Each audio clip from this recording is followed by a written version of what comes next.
I know,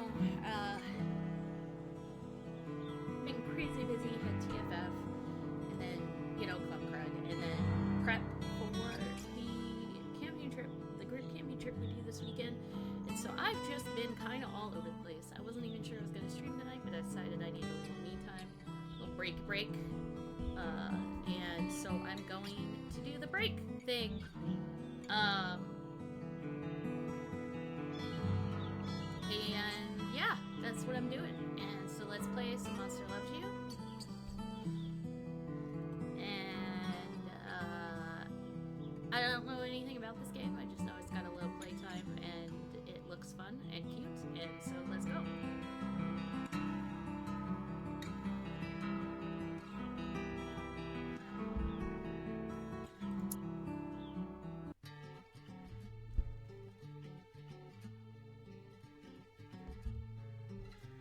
Help me begin your story. How does it go again? Apparently I have one option. Maybe I will have more options in future playthroughs. Apparently this is vaguely like Layer Gator, where you can play multiple times and change things. So yeah, let's go. Long ago, deep in the forest, monsters called the Whale Mist. That's right, long ago, nestled in the heart of the forest was the monster village of Almond. You are born from slime that holds the memories of monsters known for actions and attitudes, or words and thought. You're not awake yet, but soon your first eye will open. Your simple dreams will give way to life itself. You dream of helping the sick and soothing the willful, outsmarting everybody else, or speaking true when others lie. Let's go with helping the sick. Kindness, +9. Your body is turning and twisting, growing solid in the middle of a great vat of green slime. It is time to be born. Be born. Oh, no. Go back. Oh. I didn't know that was the thing. Okay.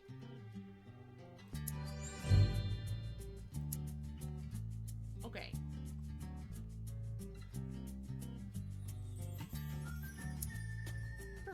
Rock.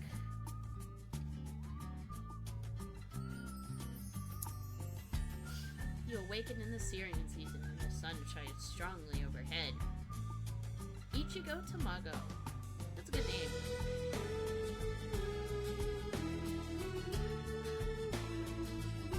Onward! Your eye is open. You are a morsel just barely born. You float in the spawning bed.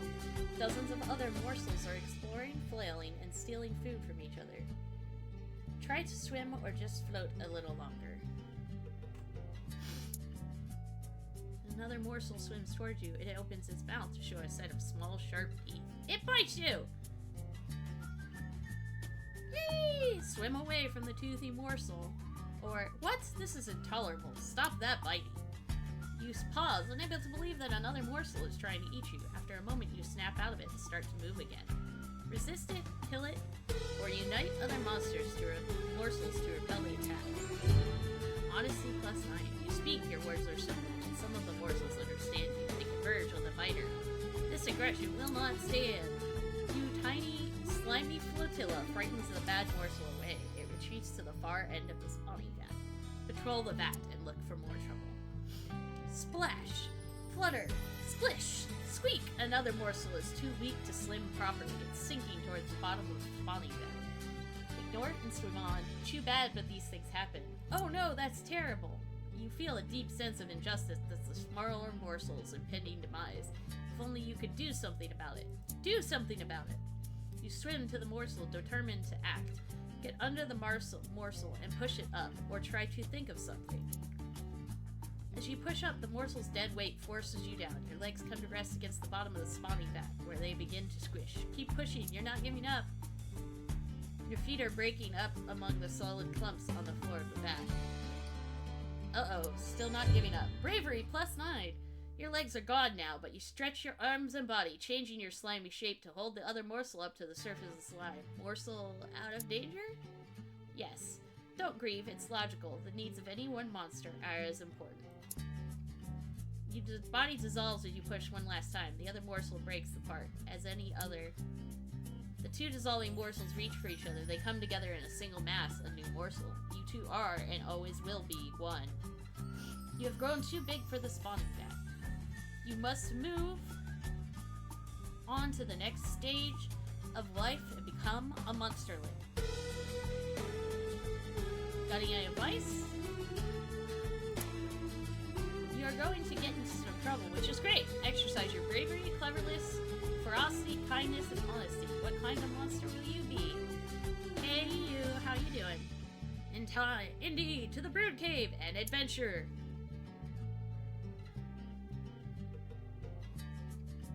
Eight days left. 0%.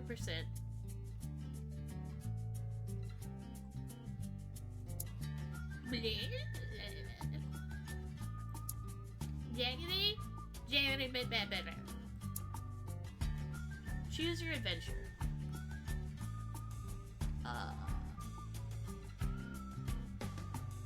Not spider. Let's go with the footstep. You and Nash spot Listry and Smark playing a game. Nash says, I got an idea. What's Nash's idea? Nash says, look at the mushrooms all over the place. I hear they're tasty and they won't miss a few if we take them. Oh, well, I'm glad you could stop by for a little bit. No way, you're no thief. Nash hisses, gutless slime. Smark and Blistery look up at the noise, then return to their game. Just walk away. You spare Nash a lecture. This time, she hoots at your retreating back, clearly failing to appreciate the favor. Okay. Is that me? I don't think that's me, because that was fully formed. 7 days left. Let's look at the food. Hamrag, an older monster, brings a big sack full of squirming rats to the cave. As he heads for the spawning vat, he trips, and all the rats spill onto the floor. Help Hamrag catch them, helps them escape, or gobble up some rats. Helps them escape. Kindness plus 15. You trip Nash and shove lots away, helping a dozen rats scurry away. One rat turns and nods to you, its little pink eyes bobbing in the darkness. Okay.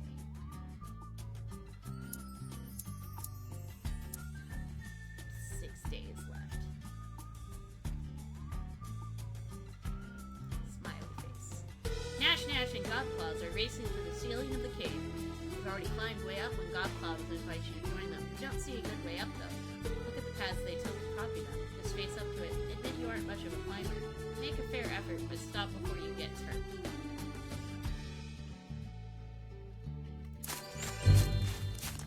Honesty and cleverness. You follow Nash's claw marks, but can't match her skill at climbing. She calls you a coward as you slide back down to the cave floor, but you don't care.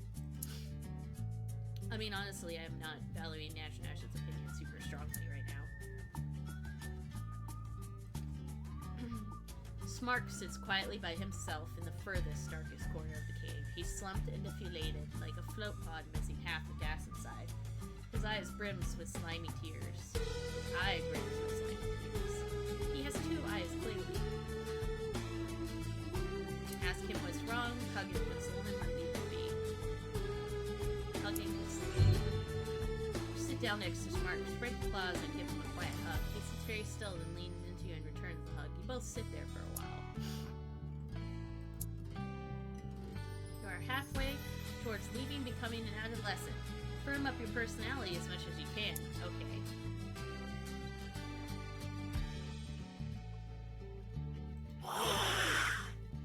You're chatting with Godclaws and Blistery when a foul stench wafts in. Monsterlings all over the cave are shivering and holding their noses. Yuck, what is it? It's Blotz. Godclaws says, someone's gotta tell him. He stinks, but not the way a monster should. Blotz sees your group and makes his way over. Godclaws and Blistery retreat. Hi, Mara. I'm not platforming tonight. I decided, to play Monster Loves You. Because I still have to prep the rest of the way for the camping trip this weekend, and I just don't have the energy for Monster Sanctuary. Talk to Blotz about it.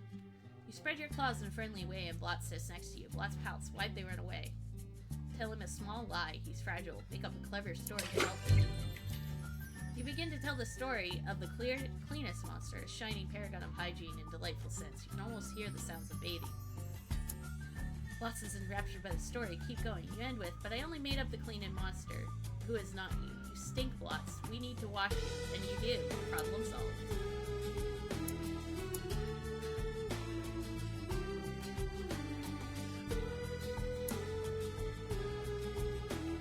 The days you have left until your next stage of life. The bottom shows how much respect you have amassed. What's respect? Impress other monsters and they'll talk about how amazing you are. The more respect you gain in the earlier stages of life, the greater power you'll wield later on. Gotcha.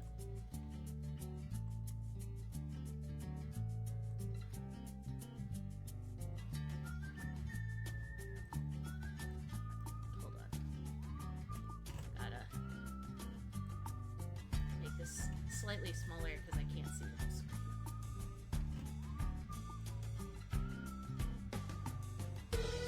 Better.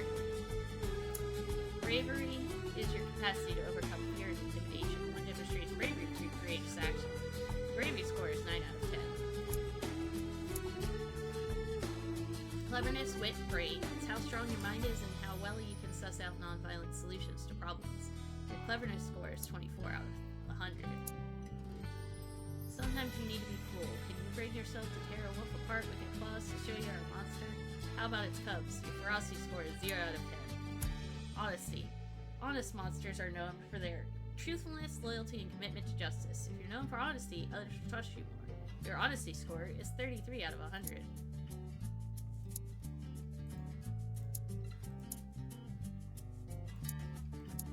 Kindness. Kindness is the genuine desire to help others without expectation of a reward. Healers tend to be kind. Your kindness score is 42 out of 100. Yeah.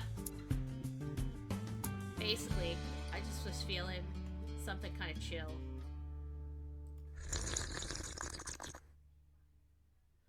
You notice a puddle of glowing slime at the back of the cave. It pulses like a heartbeat.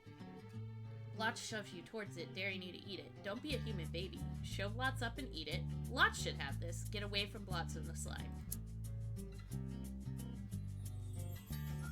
Tell Blotz he can eat it himself. You snort at Blotz, refusing to take the bait. He frowns but looks thoughtful. It's scary, isn't it? The way it shudders. After a while, the slime evaporates. Or did it crawl away while you weren't looking?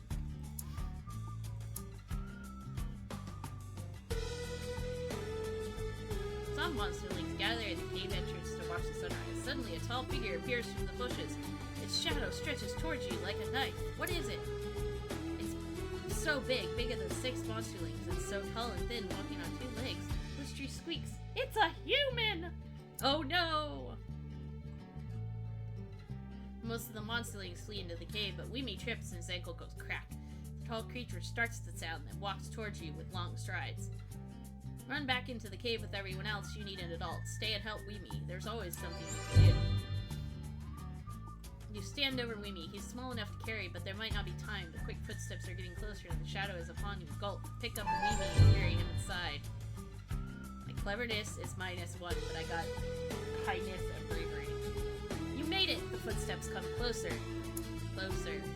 And a tall, skinny elder comes into the cave. Old Tultress looks more like a stork than a human now that she doesn't have the sun behind her. Laugh it off or tell everyone how scared you were. Oh, I could have gotten honesty points there, probably. Oh well.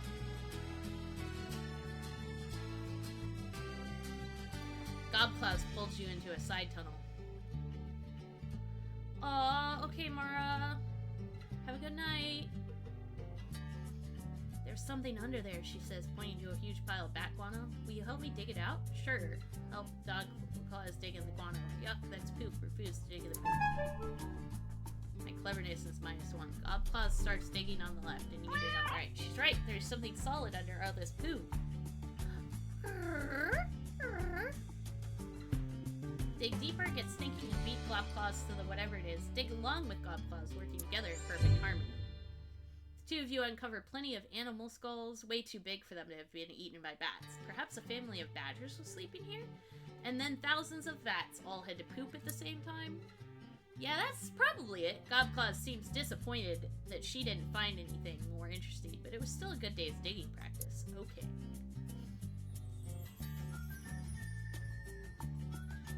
Adventure. Oh my, you wake up and find that you're no longer a little monsterling. You're growing up. Wow! Elder Marinus calls the oldest monsterlings to gather in a group. You're one of the oldest now, so you should join them. She looks grave. Go with Elder Marinus, or hide and watch to see what's going on.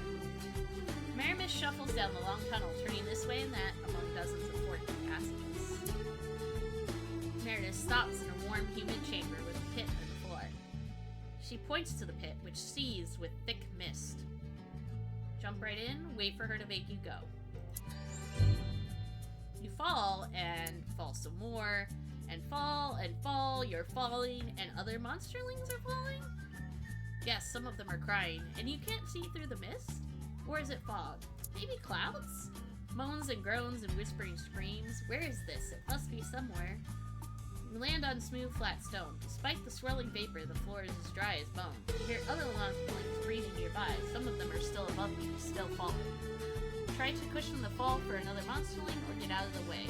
Try to cushion the fall. You don't see who you helped. Whoever it is rolls away into the thick fog without a word. Gratitude is not important. You rejoin some of the monsterlings at the edge of the mist. There are more passages out of here than you can count. Some monsterlings begin to panic, while others look determined. You should take charge. The other monsterlings watch you, curious. Slash the others to show them you're in charge, lead the way personally, or help everyone work together. Help everyone work together. You lead the other monsterlings in a rousing song. Putting aside their trepidation, they advance into the twisting passages. Soon you have all convened in a cave full of even thicker mist. Where is everyone? We can't see each other. The chamber swirls with mist, smoke, fog, vapor, except it's not any of those things. It's ghosts! Hundreds of them, large and small, they're everywhere. Spooky. One by one, the pale ghosts begin to turn their attention towards you. Their eyes glow different colors. Stand fast or cringe a little. The ghosts speak in many voices, all hollow and distant, all in unison. They ask, do you fear? Yes, this is scary. Attack them, wait, and say nothing. The ghosts stare into and through you as though you're the one made of mist. One sharp voice speaks from behind you. Why are you here? Lecture the ghosts about the monster life cycle, attack them, or bide your time. You take a deep breath and begin to explain how monsterlings made the change into adolescent monsters. Stress is like heat, cooking our minds and bodies so they can enter a new state of being. Continue to explain things to the ghosts. You go on. First, our growing bodies must be destabilized so we can take on our more diverse forms, and then we must... I'm sorry, I forget what I was. Fall into a deep sleep. End of monsterlinghood. Here's how you're doing. 39% bravery, 31% cleverness, 0% ferocity, 48% honesty, 72% kindness, and 0% respect. You wake up inside a well-appointed hovel. This is your home now. What should you be doing now? Start living as an adolescent monster. I guess this is supposed to be me.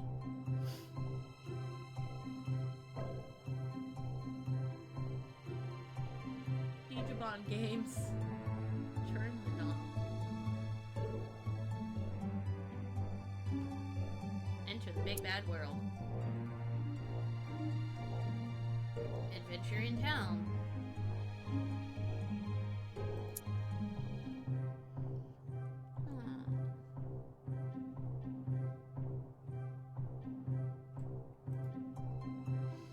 Elder Jaggery grabs your claw and drags you out of town. I need you to scare a pig for me, he says. Here we go again. Jaggery sniffs the air and says, never mind, there it goes. He gallops away, leaving you alone in a grassy meadow. Explore a bit. Cleverness -4, bravery 50. As you poke around in the bushes, a ball rolls through them and comes to rest at your feet. That's a human thing. Better run away. Walk through the bushes. You see a human sitting in the middle of the meadow. It hasn't spotted you yet, but it looks up at the sound of your movement. Flee, flee. Wait, see what the human does. My cleverness is suffering, but my bravery is doing great. The human looks at you, waves its arms, burps, and laughs. The sound sends shivers down your spine. Watch the human, but be ready to run.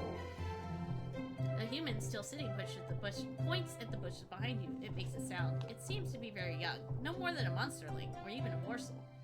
Give it back its ball, or mess with the humanling. Give it back its ball. You can't bring yourself to come in reach, but you pick up the ball and roll it towards the humanling. The humanling laughs again. Enough, go home before something bad happens. You run along to Omen with a bit of new perspective and a story. The other monsters are impressed that you've interacted with a human. One whole respect.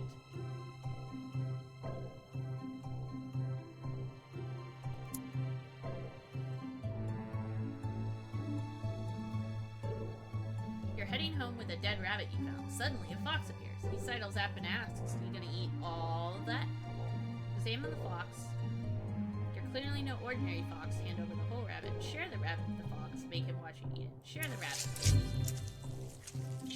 You tear the rabbit into 2 pieces. It splits unevenly. One chunk has most of the meat, and the other is a bunch of tendons and skins. The fox looks up hungrily. Give him a good chunk, or just the gristle? I'm doing kindness. You and the fox enjoy the delicious rabbit. Crunchy. Also, I'm a monster, so I might not care about gristle. I'm pretty sure I've been eating slime and stuff. I don't know. It's really confusing. Feather. Something smells good. You and Gobclaws find a trail of feathers at the edge of town. Following, you find an eagle with a bleeding wing. Is that good? For several hungry monsters? Possibly. For 2 small ones? Maybe not. This eagle is big. And hurt it or not, he could probably mess you up pretty bad. Well, so what? He's wounded, you can take him, get help for the eagle, or run away. I mean, given the character I've been playing, I'm gonna help the eagle. Kindness maxed! You leave Gobclaws to guard the eagle and run for the spine doctor. She brings bandages and a soothing salve. Okay.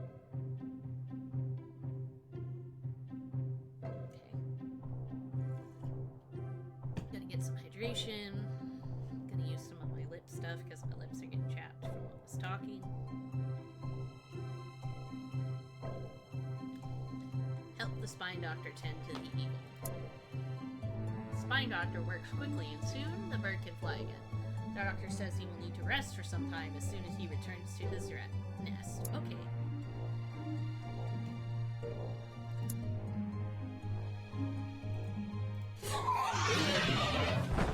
Loud, drooly snapping sounds come from the square where you see Puffrock single-clawedly taking on a rampaging pack of wolves. He grunts to you for help. Are these wolves a threat? Push Puffrock to safety and fight the wolves. Help them scare them away. Stand back, maybe try to distract. Are these wolves a threat? Any monster can defeat almost any animal with ease. You should be able to take care of them. Help him scare them away. Make your ugliest faces, you and Puffrock. Terrify the pack, scattering the wolves into the forest.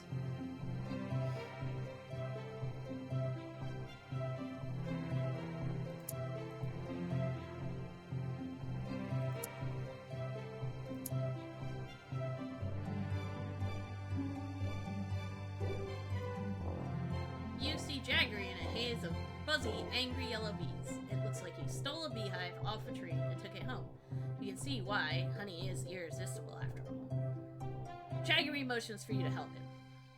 Size up the situation, help him out. Don't interfere, nature is beautiful. Who cares about a few bee stings? Grab the honey. Help him out. Just standing there thinking about it, you get stung twice. The bees are growing angrier and angrier. Jaggery frowns and asks, what do we do? Put the hive near the smokehouse. Wave them away with your arms. Put the hive near a garden.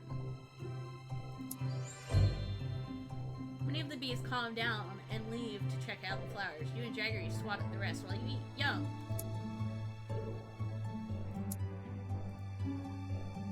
Okay. Still 0 ferocity, which I'm okay with. And 87 bravery, that's good. I'm doing good in bravery land. Today is a holiday, Poke Bear Day. Monsters have been planning pranks for days. You all head out to the bear caves. Poke the Bear Day? What's that? It's a day when the elders take younger monsters to show their ferocity by taunting and bothering an especially big, strong pack of talking bears. That seems like a terrible idea, but what do I know? Let everyone else get their butts kicked. You're not stupid. Everyone else returns later, laughing and licking their wounds. They all had a fine time, and buds of respect are formed among the bears. They smell it and smile at you as you sense a new distance forming. Oh well. There was some chance to get respect, and I'm still more about the bears. As you're walking down the street, you feel a stinging sensation. Something just bit your foot. Get it off. When you look down, you see a small pile of human teeth in a small wire mesh bag. Some monster must have dropped them. Ignore the teeth, help find the owner. You visit Moopsie Moral, who agrees to publish a Found in the Omen Harbinger if you want. She says I can do a feature about how honest you were today, too. Give them all back and skip the feature, or keep a few for yourself and get in the paper while you're at it.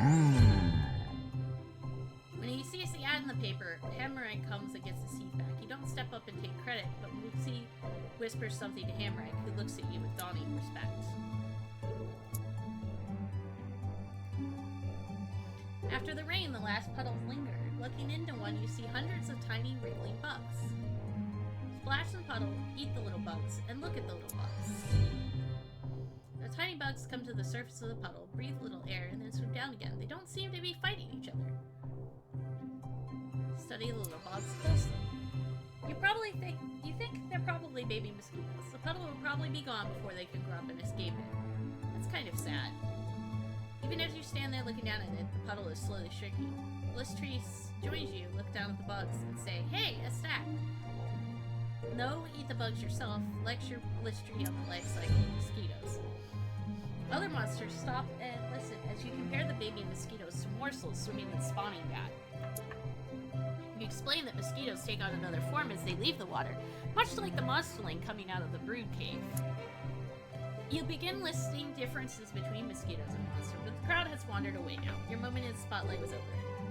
Well, that was fun. Time to eat the baby mosquitoes. Let the mosquitoes live. The puddle has lost half its water in the time you've been here. There's no way these mosquitoes will grow up.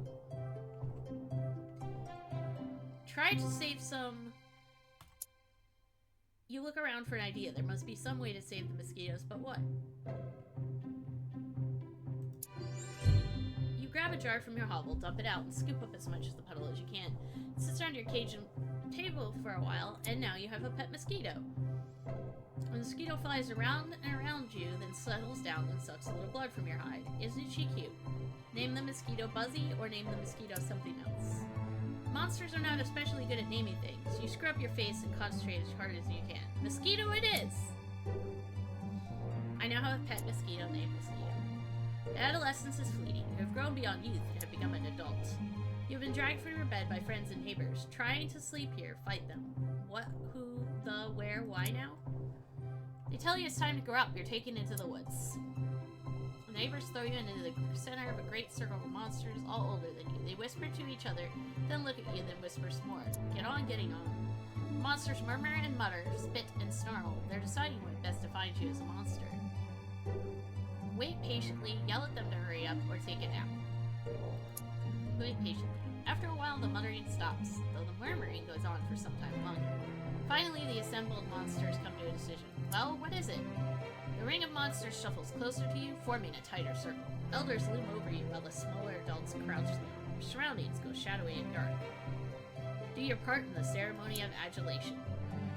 The other monsters hold you in some respect, 6 out of a possible 100 points. Good for them. It is immediately clear to the cloud that you are very kind for a monster. So nice of them to think so. The crowd shoves 2 monsterling into the circle, each with a broken arm. An elder asks you to take care of them. Apply general first aid, gently tend to their wounds.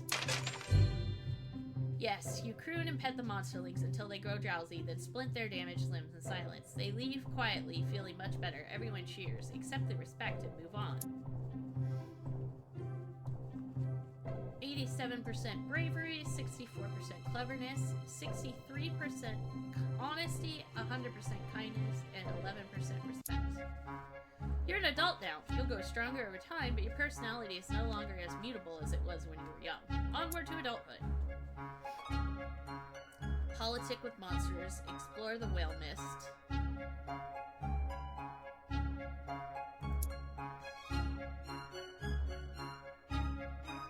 Snake!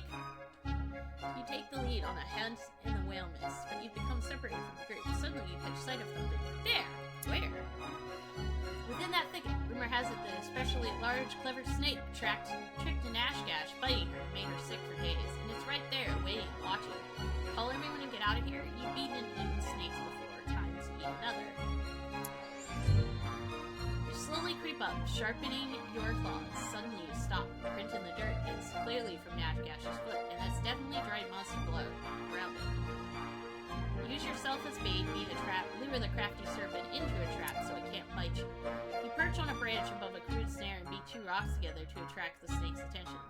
This goes on for some time. Keep beating those rocks! Suddenly, the snake drops from a branch above you. You struggle, but it's too late. It crushes you with terrible strength. Everything. The next thing you know, Nashgash has pounced on the snake. She grabs its head and holds its mouth shut, keeping his fangs trapped. Still crushing. Nashgash bites the snake's head off and swallows it. You gasp with the coils loosened. Nashgash is carried through Owen by a group of cheery monsters while you are left to recover on your own. Well, damn. First time I really cared about losing something, it was respect.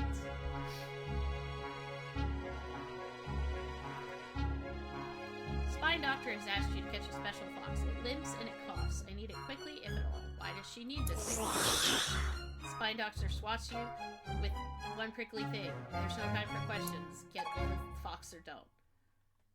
After it. You go forth into the forest, trailing the fox. As you get closer, you catch a glimpse of its ragged ears between two trees. The fox is limping, slowly. Get closer. As you draw near, you smell something sickly sweet. The fox swamps and above its green matter onto the forest floor. Your claws tremble at the thought of touching it. Chase the fox, but stop to wash your claws frequently. You don't want to get sick.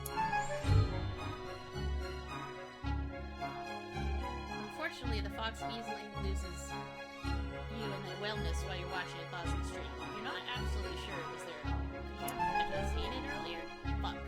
I am not doing great, guys. Probably not, but regardless, you return to Omen and Shane. The doctor says nothing, but other monsters point you and whisper in screams.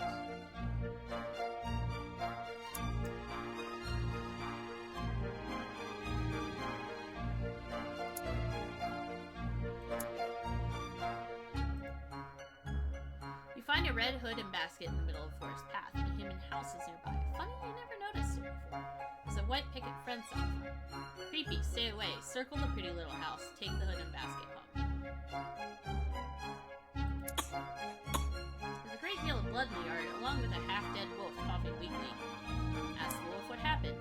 Woodcutter's friends, you can't trust them. They wear their axes, even worse than the knives. The wolf finishes dying. Bow your head in respect. Take and eat the wolf carcass. You haul the strangely heavy carcass back home. An elder points out a sewn-up gash down the wolf's belly and says it was good work. Take credit for the woodcutter's surgical precision. Admit it was someone else who cut the wolf open. The elder is impressed with your honesty and says so. You open the gash and find stones inside the wolf. How odd.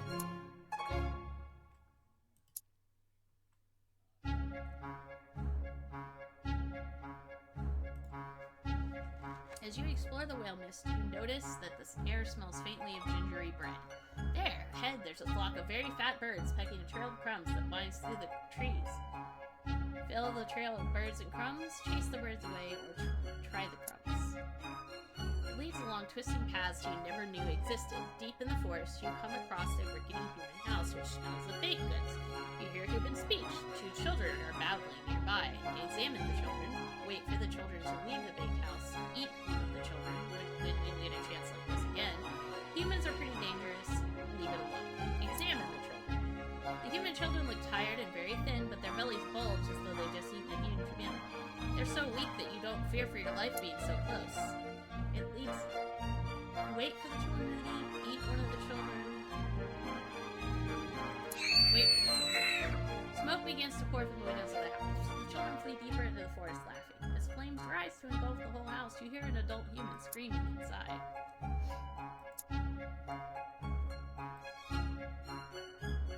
A flock of geese are in the square. Oh, honk! One can talk, honk above the din, honk. Gash Gash screams, last one to drive them away is the loser, and she's on that human scooter she found. Honk, hunt down a cool secret weapon of yours. The stick is mighty and on the wheel. Sabotage Nash Gash, just grab the scooter for yourself. You run to Hummer's Hollow and steal or borrow the foxpelt geese as a doormat. Let's grab out. Plunking under your head, you run to the geese, galloping and yipping. The geese swarm you. Uh-oh, you can think of two good options.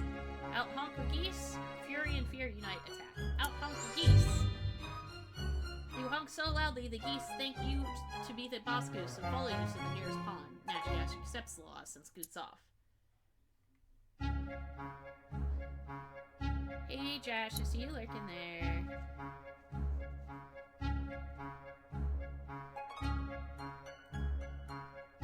Gobclaws and you are arguing about what to have for lunch. He got to pick last time.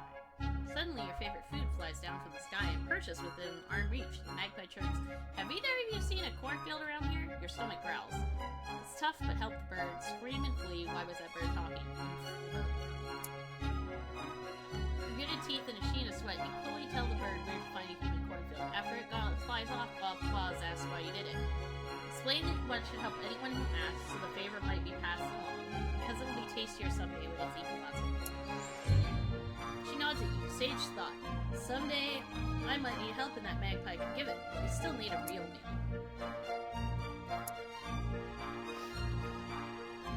Balfrog and Gritman are arguing in the street over a cat. They both want kitty croquets for lunch. Sounds yummy, so what's the problem?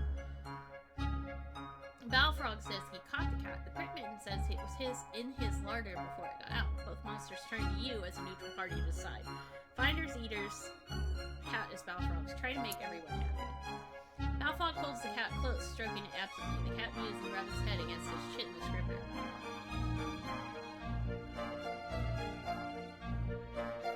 You demand to hold the cat while you mediate the dispute.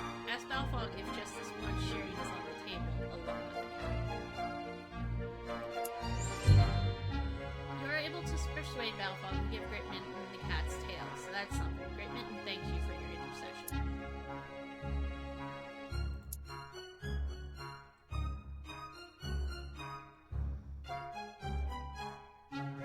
Sit with Nash Gash and Gobclaws on a tattered red blanket, eating cookies and talking about artifacts. What are artifacts? Artifacts are human-made objects. Many monsters collect them. All the garbage cans in Omen were collected from one human bus stop. Some artifacts are interesting. Some can be dangerous. Gobclaws sighs. I really like artifacts. I want a nice big collection, but it seems like I can never find any good ones. You and Nash Gash exchange glances. Nash Gash runs a claw along the handlebars of his little scooter. You both know some good spots. Tell Gobclaws about the good spots. Keep Mom, you can help her in other ways. Tell Gobclaws about the good spots. You open your mouth but gasp as Nash Gash kicks you hard. Act. Why? Nash Gash whispers, there'll be less stuff for us. I don't care if you have less stuff, but if I do, you're in big trouble. She pokes you with her claws to make a point. Well, luckily for me, I don't care what your opinion is. Tell her else. Gobclaws clicks her pincers happily as she does a little dance of thanks. She scuttles off into the woods to check out the places you described. What about Nash Gash? Nash Gash makes good on her promise of big trouble in the form of a thorough drubbing. You crawl back to your home, exhausted and bleeding. No regrets.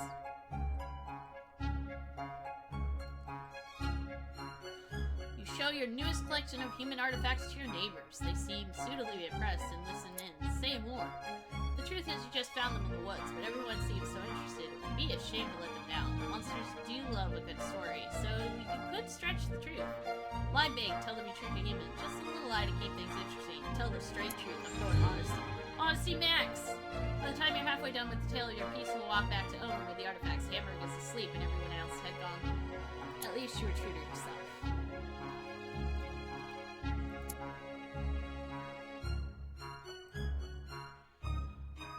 You and Nash Gash encounter the Proud Bear.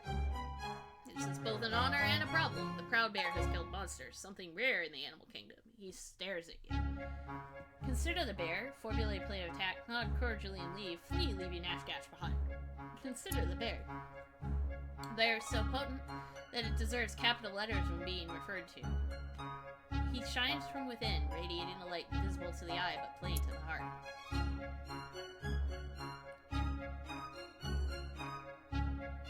Formulate a plan of attack. The bear seems to read your smallest motion as though you have shouted your intentions. He stands on his hind legs and gives you a little bow. Bow back to him. The bear nods. Nashgash squeals with delight at this exchange of honor. She says, "This is gonna be good." The bear seems to read your smallest motions. Attack alone and attack alongside Nashgash. The bear fights efficiently and is almost a match for your and Nashgash's frantic claw swipes. You see an end. You leap, making every blow the best you throw. The coward bear counters it while genuinely trying to end you, until he stops. Suddenly, he's lying there before you, helpless. Shred the bear to pieces or leave the bear be. You back off and let the bear get up. He bows low to you, then totters off. Back in Omi, Nashgash regales everyone with stories of your bravery.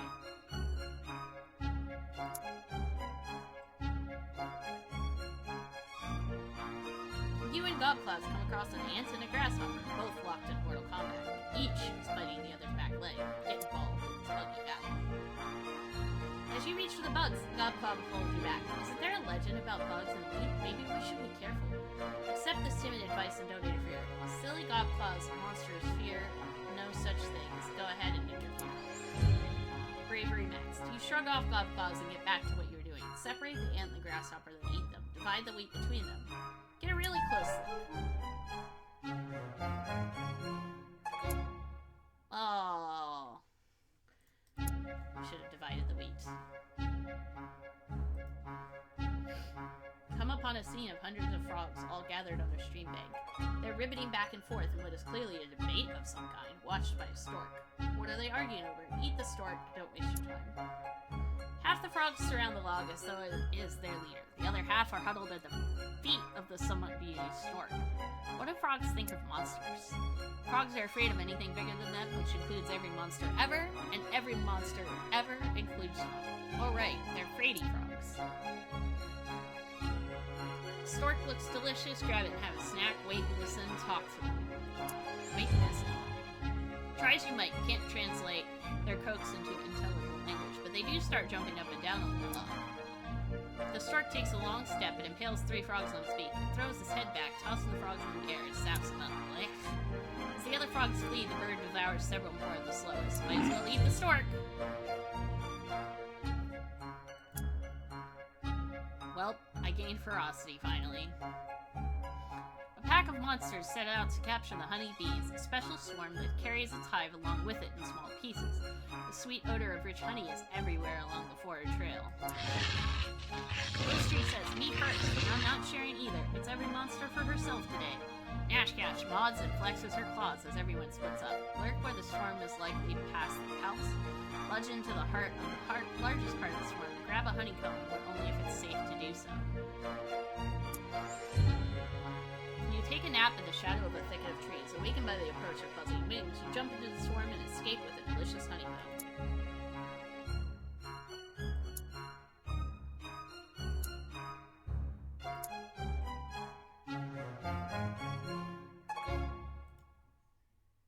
You hear a cry from a nearby hovel. What's happening over there? Sasswaite, a new adolescent, doesn't understand how the windows in her hovel work. She's trapped her paws under a heavy pain. Free her from the window, leave her there, she'll chew off her arm eventually. You walk over and take a look. This should be easy for a grown-up monster like you. Scare her a little to teach her a lesson, then break the glass to free her. Lift the window to free Sasswaite. Sasswaite seems afraid of you, but these things happen. She thanks you for releasing her from the window. You notice a small crowd was gathered. Help Sasswaite treat her injured arm. You tend to Sasswaite's bruise with a salve made from flowers and mushrooms. Soon she feels no pain at all. The crowd applauds your helpfulness. You're growing old, my friend. Your body is very soft and you drip slime everywhere you go. It's getting hard to leave your hovel. Stay inside and think about this. Go see the spine doctor. Embrace your fate. Go see the spine doctor. The doctor tells you that your time is almost up. You'll soon reach the end of adulthood and you will either ascend to elder status or dissolve into slime. Can the doctor do something to stop, return to your hovel and prepare? What happens to monsters who ascend? What happens to monsters who dissolve? Those who manage to ascend become elders and live on to steer the fate of monster kind. Their bodies melt into the spawning vat, where their memories will nourish the minds of new generations of morsels. Can the doctor do something to stop the process? There is a treatment that might prevent your dissolution. Learn more about it. The treatment involves an extract taken from the tentacle ferns that grow in the whale mist. If that's easy, go get a fern. Forget that you'll face this head on. Following the spine doctor's directions, you enter the whale mist in search of a tentacle fern. Was that negative bravery? They're common in these woods. Pick a fern. You wade through a thicket of sticky green coils, letting... Oh no, because I wasn't facing it. Letting brush against your hide when one latch is firmly placed. That means it's right. You snip the fern with your claws. What's that sound? It's a little monster that's trying not to be noticed. Stop for a while. Little monsterling asks, why are you dripping so much slime? You look behind you and see a trail of gooping fluids. Explain about the solution. The young monster seems terrified at the thought of dissolving. She says, it's not fair. Animals live much longer than we do, and humans longer still. Tell her it's natural for monsters and nothing to fear, or that she's right to be upset. You remind her this is a cycle of life and that it's always been this way. We carry in us the remnants of thousands of monsters who came and went before us. She seems reassured. Explain about ascendance. You point back towards Omen, and it's not over for everyone. If the other monsters respect you enough, you can live on as an elder to share your wisdom directly and help care for the monsterlings. I'd like to do that. Is that what you're going to do? Tell her you can't ascend once you take your medicine. I didn't know that. You explain that have a few more things to do, but then you're going back to the spawning vat. She nods sadly and leads you to her task. Change your mind and go home. No, I don't want to. I want to have a chance to ascend. A group of elders is waiting in the door of your hovel. They've seen your drippings. They know it's time for you to dissolve or ascend. Refuse to go with them to dissolve or become an elder, ask them to come back later. Go with them.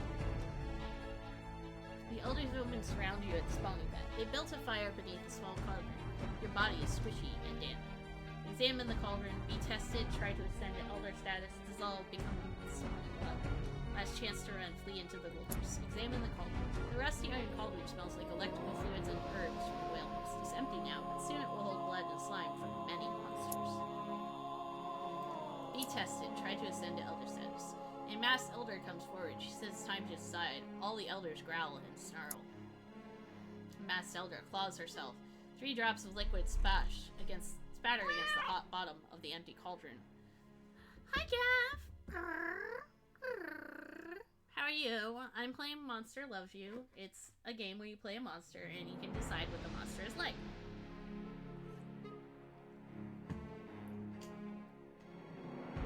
Thick vapor rises into the air. Was that blood or slime? You can't be sure. Depends on how much she respects you. Masked Elder asks, who has already decided the fate of this monster. A few of the elders approach the cauldron to add fluid to the collection. The liquid begins to bubble. I mean, you're not wrong. You're not wrong. The masked elder has placed 5 flat stones on the ground for you. She says, choose one. Chance will guide your claw. Look at the stones, or pick a stone that looks good. The other side of the stone is etched with a crude glyph. It shows a monster facing down a human. The masked elder says, we will taste your bravery.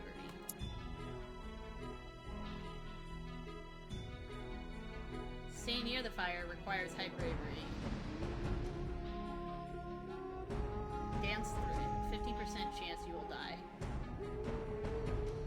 Stay near the fire. It's hot, very hot, and your body begins to cool away on its own. Gather your will and remain in place. Your excess slime begins to dry out and crack, but as the fire dies down, you're still here. Several monsters howl their approval and step forward, adding more fluids to the iron cauldron. Choose the next stone. The other side of the stone is etched with a crude glyph. It shows a monster frowning in concentration. We will test your cleverness. Oof. The masked elder emits a series of musical whistles and clicks and performs a complex dance. You've never seen these steps before. She says, now you do it. Copy every noise and movement. I have high cleverness, but not high cleverness. Yeah! You are a dancing fiend! Polite applause washes through the crowd. You knew you could do it? Several monsters howl their approval and step forward, adding more fluids to the iron cauldron. Dance over to the cauldron. You hold the cauldron, which contains the portentous infusion. It's heavy. Look in the cauldron. Drinks the portentous infusion. It's quite full, and there's far more blood in there than slime. You drink the bubbling concoction, then belch and howl. Your body solidifies almost instantly. You are an elder now. 99% bravery, 94% cleverness, 3% ferocity, 100% kindness, and 100% honesty, and 45% respect. You are now an elder. You are welcome in Snack, the oldest of the monster towns. In this stage of life, if you play your cards right, you'll be able to affect both the way monsters view humans and vice versa. Use your powers of persuasion wisely. Okay. Vegas says how well monsters think of humans. When the inevitable conflict comes, this will dictate how monsters act. What do we think of humans? Its current score is 20 out of 100. Monsters dislike and fear humans, but you can change this. So it's going to be the same thing. Kind, bind. Penny for your toes, tots. Journey to Carmen, politic.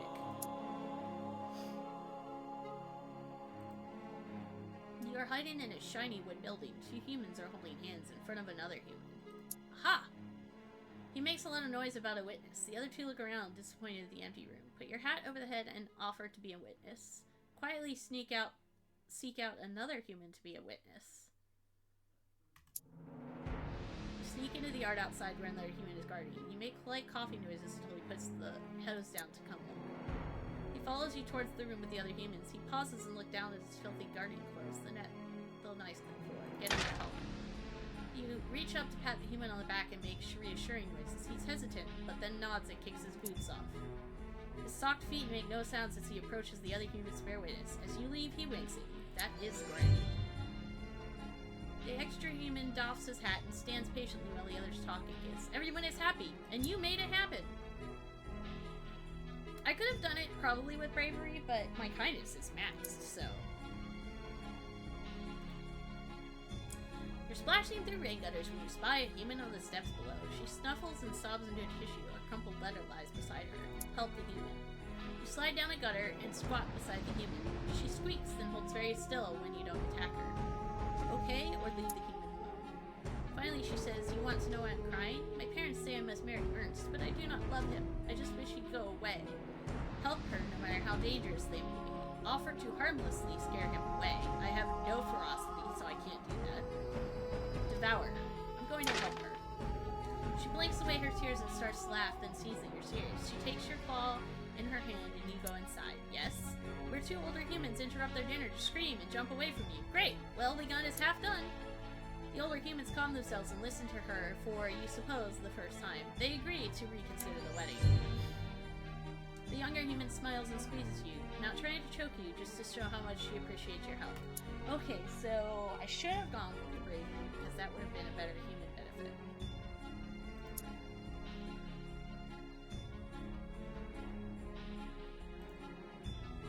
You're arguing with Elder Yummer, who is much older than you, but a little slow on the uptake. She insists that humans don't farm chickens. Explain that they do in fact farm chickens, and maybe she's right to drop the subject. Agree that humans never do good things. You go on about how plump and delicious the chickens become under human protection, and how many eggs they produce in wooden nest boxes.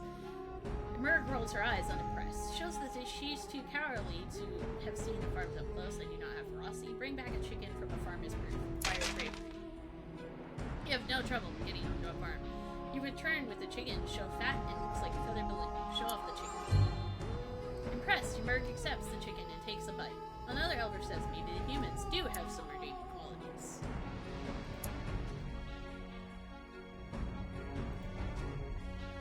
The doctor looks up from her current patient. She's working a human knife free of a younger monster's ribs. Humans are dangerous. Watch and listen. Try to change the subject to distract them all. Show them humans are unstoppable. Watch and listen. She says humans? No claws, so they made their own. Awful thing, knife you. Take twice as much milkweed to patch up as a jaguar attack. Best steer clear, I say.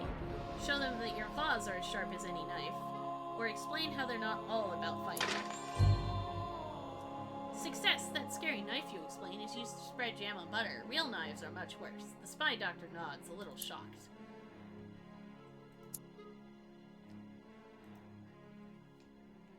Greedblitz, puffed up with multisyllabic importance, addresses the other elders. My fellow monster, and he begins. I propose we meet the humans halfway. What? In that meadow near the forest? No, he clears his throat. I think we should learn from them and adopt human ways to become more civilized. Agree and explain some human innovations. Yes, I've learned much watching their hunters. Here, start an exploratory committee to look into the matter. Yes, we should use their tricks against them. I'm gonna explain some human innovations. You make a persuasive case. Under your tutelage, the other gathered elders learned much about organization governing the human way. 54% positive towards monster towards humans, and 46% positive humans towards monsters. You decide to check out the Carmen Carnival Moopsie recently mentioned. Following her map, you take lefts and rights and straight-ons until you look up and uh-oh. Humans everywhere. What's that noise and smell? And over there? Or that? Looks like a human organ grinder. Monkey poop and mobs of human children. And a tiger. Eat some monkey poop. Wait, a tiger? The tiger is running through the crowd right through the middle. Actually, that's because the crowd is scattering away from the tiger. Aren't humans afraid of tigers? Come to think of it, humans are scared of tigers and usually keep them in cages, don't they? Ha, what a laugh. Cut off some humans escape. Fight the tiger before it gets away. Tigers aren't that smart. Lure it away. Lure it away. You climb up to a bunch of floating balloons and with a flex of your claws pop them. Colored scraps fly everywhere. The tiger looks for the sound of the noise, spies you and charges. You lead it out of town and away from the frightened but safe humans.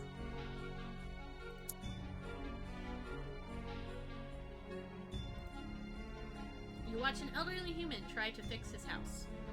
He looks up at the leaky roof with a sigh as it starts to rain and go inside. How bad is the leak? Looks like a trickle of water will get into the attic from this storm.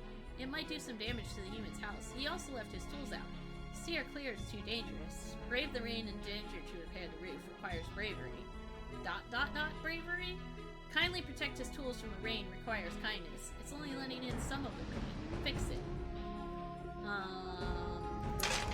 Place the roof.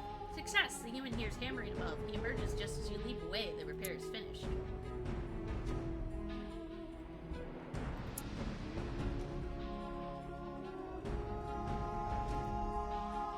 An older human and many children sit in rows in a hot, echoing room. The older human drones on while the children look at everything but him. The windows, the clock, even your hiding spot. What is the older human saying? He's telling them about lifeology. You know about that. But judging from his expression, he doesn't seem to find it very interesting himself. Step in and show him how to teach, stir things up, disrupt their doings. You burst into the classroom and everyone stops to stare at you. For one precious moment, nobody does anything. Tell them about the workings of living things requires cleverness. Talk about the attitude behind doctor requires kindness. You begin by telling them that one must know one's own heart to work with the hearts of others. The children listen as you go on about compassion and its use in healing.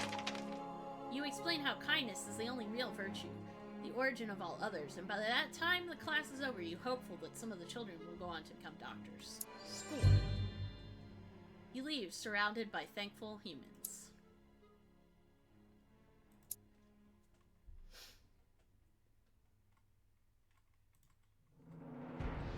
Moopsie Moral outlines a plan for defense against the humans. Fruitcake. I've seen it, friends. Every year, the humans offer it to each other, but nobody wants it. She can't possibly think, but fruitcake is a weapon. Oh, she does. Moopsie goes on. If they fear it so, it must be a weapon, perhaps a deadly poison, one we can steal and turn against the humans if we need it. Explain the truth. Human fruitcake is delicious, requires honesty. Humans give fruitcakes as gifts, sort of, or requires kindness. And yes, let's anger the humans by stealing their little cakes. Let's go with kindness. Everything is shocked. You've said surprising things before, but this is pretty blatant. Moopsie mutters something to a friend, too quiet for anyone else to overhear. But Moopsie expectantly. Moopsie mutters, you are known for your generosity, so perhaps you are right. But I still want to get my claws on some fruitcake. Lumi! Hi, I'm playing a very kind, very honest, and brave / clever monster, but my honesty and kindness are maxed. I have like 3% ferocity. Right now I'm trying to get the humans and monsters to not hate each other.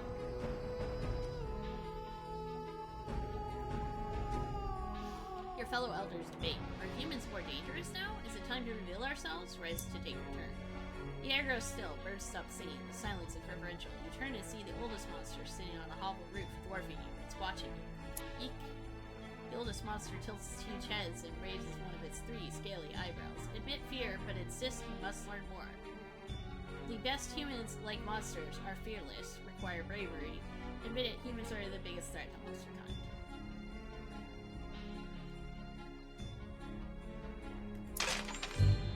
You explain that fear is no excuse for ignorance, especially as the latter can cure the former. The other elders applaud. The oldest nods? Maybe?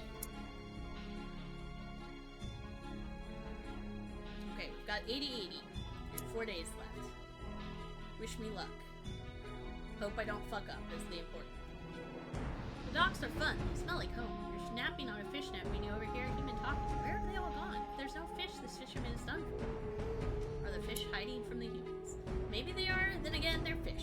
You know where they are and could tell him. Not that human is likely to trust one of your kind. Perhaps you could give him a clue. Tell him what you know about fish. Add the location of the best fishing grounds to his chart. Good. Punch a hole in his boat, because it's fun.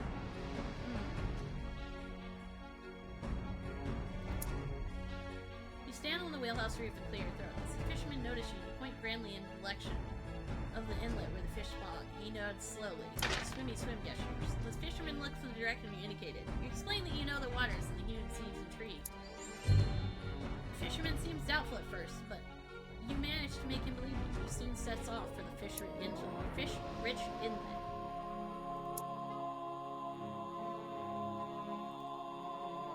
Gobclaws unrolls a big map showing the surrounding region. She points one pincher at a series of red circles. These are places I've seen humans drop things. I think we should put garbage cans there. Why? Gobclaw says so we can harvest the things they drop. Then we can study them and understand them better. Question the plan, but be open to it. Great, help her develop the plan. You get things in order and help Gobclaws arrange the cans so they'll be easier to collect later. Yay, organization! You and Gobclaws sneak through the woods to the new designated Human Evidence Collection Locations, or DHECLs, and place the extra cans. Yay, acronyms! Almost immediately, humans begin dropping trash in the cans, including many, many candy wrappers with bits of sweetness still inside. Yay, licking dirty candy wrappers! Gobclaws prepares a report based on the preliminary findings, and everyone agrees that she is quite clever, and so are you. Yes!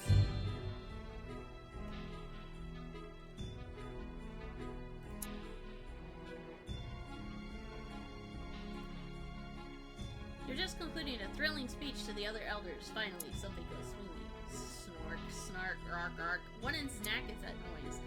Old Hamrag fell asleep in the middle of your speech. Again. His pig-like snout and 4 nostrils give his snores a poignant yet thunderous quality. Cough gently. You have better success whispering the moon. Hamrag keeps snoring. Talk louder to be heard over the snoring. Hamrag wakes up.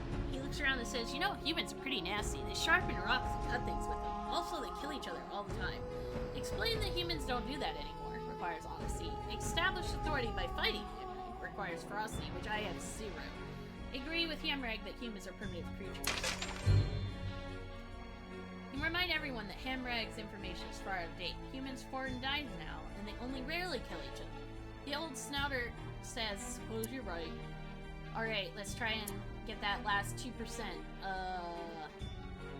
You sneak up to an open window. A human sits on an overstuffed chair. Her back is to a desk covered in, wait a minute, it's maps with red X's on them? Look closer. They're showing off locations of the monster towns, alongside a badly drawn sketch of a monster with a knife stuck through it. What to do? Also the maps teach her something. Confront her, even though she could kill you. Teach this human a lesson with violence. Confront her. You remember that some humans really like gifts. You gather an offering of stinkweed and corn husks and return to knock on the front door of the house. This'll be nice. She answers and yelps of surprise at the sight of you. Whoop, give her the bouquet. You shoved it at her face. Whoops, too much. You Still, she seems to find this situation more curious than frightening. For me, not at her. She looks bewildered but touched. She says a quick thanks, hesitating before retreating to her home. Yay! We did it! As you walk through the Portland Square, you think on your past. You lived a good life, but the one thing you were never able to gain was phenomenal respect amongst your peers. Peers. The monsters have always feared and loathed humans in the past. Your work towards improving relations has paid off. Monsters have come to respect and like them. Well done. Grand! Meanwhile, humans who once hated all monster kind have come to understand that monsters aren't terrible evil things. Rumor has it that humans think pretty well of you. Shattering your reverie, a terrible commotion erupts. Elders and younger monsters alike are milling about in a great mob. What is it? Blots drops from a nearby roof. Humans! Humans are coming this way! What? Blistry says, that's wonderful, we can talk to them. It's true, relations have been warming up. Both monsters and humans meet deep in the whale mist. There's considerable shuffling of feet and paws. Everybody wants to talk, but nobody wants to make the first move. If only some monster were to speak up. Yes, if only. A few of the other elders are looking at you, strangely enough. Slash one in the throat to show them who's boss. Get lost, humans. Welcome the humans as friends. Everyone breathes a sigh of relief as you put your best claw forward. It's the first step of a long journey. A journey on which monster and human will cooperate in all things. What happened next? The end. Peace, combined prosperity.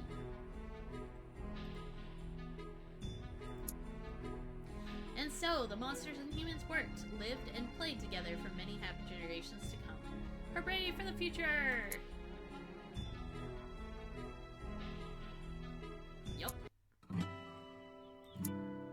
Universal prosperity. You dared to find the narrow gap between fear and hate. Now humans and monsters work together for the benefit of the all.